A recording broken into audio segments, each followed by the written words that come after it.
What's up, guys? Today we're going to discuss an old proverb that I like to use very often, and it's a Russian proverb actually that you may have heard because it became famous internationally, but especially in American culture, and that's the concept of trust but verify.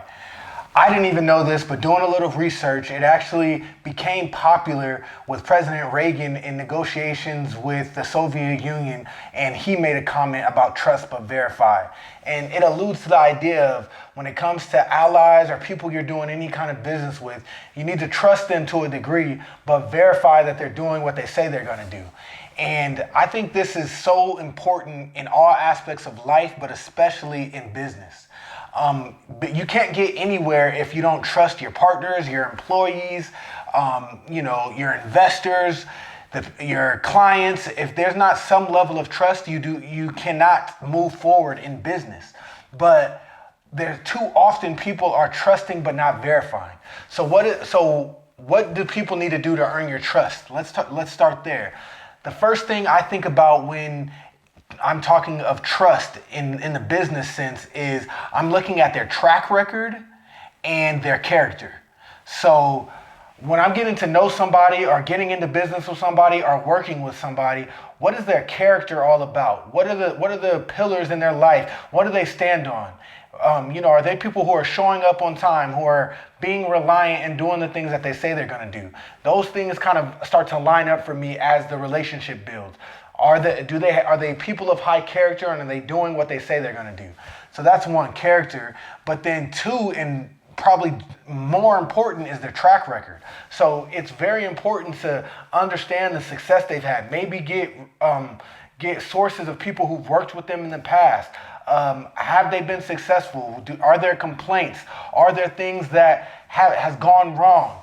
When you do it that way and you are getting their character and checking their track record, they've earned the right for your trust in that situation once they pass those two tests. If somebody has a good track record and they seem to have good character, they've earned a degree of trust.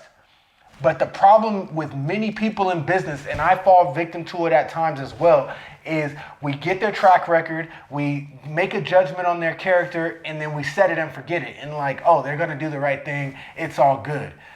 The verify component is essential in business and in life. Trust but verify, not just trust. So what does verify look like in what you're doing, and how can you verify? This is making sure that they are doing what they say they're doing. Checking the books, making sure that they file things correctly. They put the right information in. They're doing the things that they said they're going to do, or the things that you have assigned to them. Are they doing them consistently? And, having that extra layer of verify, that strengthens your trust over time. But if you just do trust without it, then you're gambling to an extent, because just because they had a good track record, just because you think their character is good, does not directly impact their future decisions. And if you don't have systems in place to verify and make sure they're doing the right things, then you can put yourself in a position to fall victim to somebody who's taking advantage of you. I'll give you an example in my personal life where I trusted, but I didn't verify enough, and it came back to haunt me. We did a full renovation here at my house, and I never worked with a contractor and never dealt with a big renovation. We got one recommendation with the contractor, and he talked a good game. So I thought I had a person of good character, and just because he was recommended to me by somebody I knew, I figured he had a good track record. I already messed up in that though, because I had one source who never actually used them, just heard of them. I needed to go find someone who's worked with them and has hired him before to do the kind of work that I was asking him to do. But I didn't get that. Two, I didn't know enough about contract work and remodeling that I wasn't able to verify. His word was law for me. So whatever he said, I was assuming was the right and fair thing. And you fast forward to now, and I look back, and he almost doubled the budget that we were supposed to have for our home renovation. And thank God I was in a position to afford it and to keep paying. But if I wasn't, our house would have been half finished if that was the case. So I spent almost double what I agreed to spend at the beginning.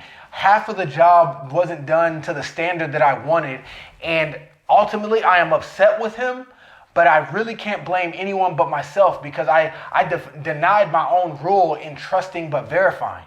And trusting and verifying, and I just started to trust and didn't even go through that full process. So I learned from my mistakes, and now I'm dealing with a contractor and renovating a backyard, and I'm trusting and verifying. I was able to ask the contractor for other people that have used their services. They got good recommendations. I was able to build a relationship and gain some confidence in their character and that they're going to do what they do. I also was able to commit to what I was going to spend on the whole backyard renovation up front. So now I'm able to line item and hold them accountable along the way. So now I'm in a position where I can trust but verify. Hey, I trust you. You seem you have good character. You have a good track record. I want you to do this work for me. But here are the parameters that I'm going to be making sure you're doing a good job. Are we making the schedule that you said? Are we sticking to the schedule that you said? Are things happening in a timely fashion, and are they looking as good as they are supposed to look?